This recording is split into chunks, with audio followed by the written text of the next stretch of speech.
Kitab 2 Raja-Raja.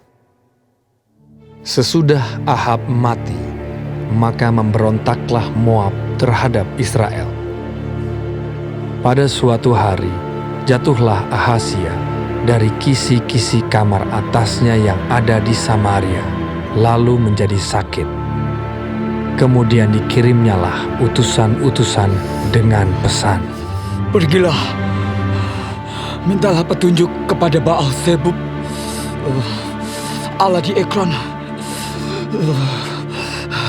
Apakah aku akan sembuh dari penyakit ini?" Tetapi berfirmanlah malaikat Tuhan kepada Elia, orang Tisbe itu, "Bangunlah, berangkatlah menemui utusan-utusan Raja Samaria, dan katakan kepada mereka, apakah tidak ada Allah di Israel, sehingga kamu ini pergi untuk meminta petunjuk kepada Baal Zebub, Allah di Ekron. Sebab itu, beginilah firman Tuhan, engkau tidak akan bangun lagi dari tempat tidur di mana engkau berbaring, sebab engkau pasti akan mati." Lalu pergilah Elia. Sesudah utusan-utusan itu kembali kepada raja, berkatalah ia kepada mereka. "Mengapa kamu kembali?"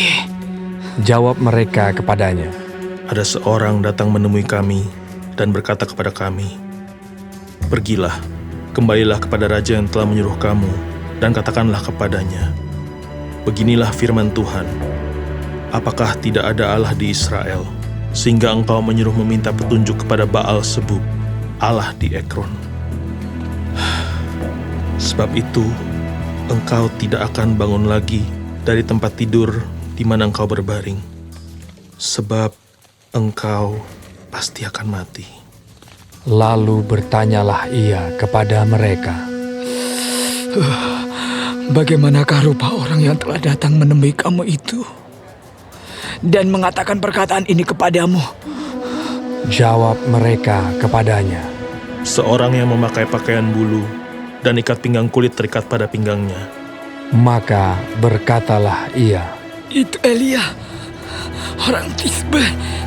Sesudah itu disuruhnyalah kepada Elia seorang perwira dengan 50 anak buahnya. Orang itu naik menjumpai Elia yang sedang duduk di atas puncak bukit. Berkatalah orang itu kepadanya, "Hai abdi Allah, raja bertitah, turunlah." Tetapi Elia menjawab, katanya kepada perwira itu, "Kalau benar aku abdi Allah, biarlah turun api dari langit memakan engkau habis dengan ke-50 anak buahmu."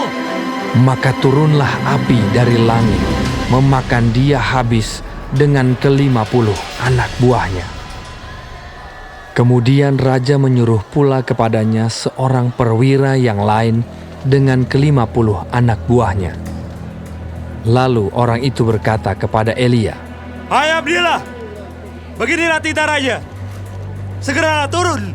Tetapi Elia menjawab mereka, "Kalau benar aku abdi Allah, biarlah turun api dari langit memakan engkau habis dengan ke-50 anak buahmu." Maka turunlah api Allah dari langit memakan dia habis dengan ke-50 anak buahnya. Kemudian raja menyuruh pula seorang perwira yang ketiga. Lalu naiklah perwira yang ketiga itu, dan sesudah sampai, berlututlah ia di depan Elia, serta memohon belas kasihan kepadanya. Katanya, "Ya abdi Allah, biarlah kiranya nyawaku dan nyawa ke-50 orang hamba-hambamu ini berharga di matamu. Bukankah api sudah turun dari langit memakan habis kedua perwira yang dahulu dengan ke-50 anak buah mereka? Tetapi sekarang, biarlah nyawaku berharga di matamu." Maka berfirmanlah malaikat Tuhan kepada Elia, "Turunlah bersama-sama dia, janganlah takut kepadanya." Lalu bangunlah Elia dan turun bersama-sama dia menghadap raja. Berkatalah Elia kepada raja, Beginilah firman Tuhan. Oleh karena engkau telah mengirim utusan-utusan untuk meminta petunjuk kepada Baal Zebub Allah di Ekron, seolah-olah tidak ada Allah di Israel untuk ditanyakan firman-Nya, maka sebab itu engkau tidak akan bangun lagi dari tempat tidur di mana engkau berbaring, sebab engkau pasti akan mati.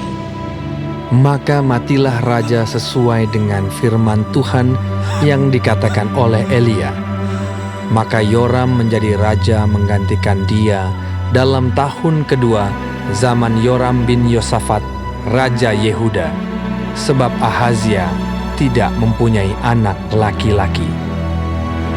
Selebihnya dari riwayat Ahazia, apa yang dilakukannya, bukankah semuanya itu tertulis dalam kitab sejarah raja-raja Israel?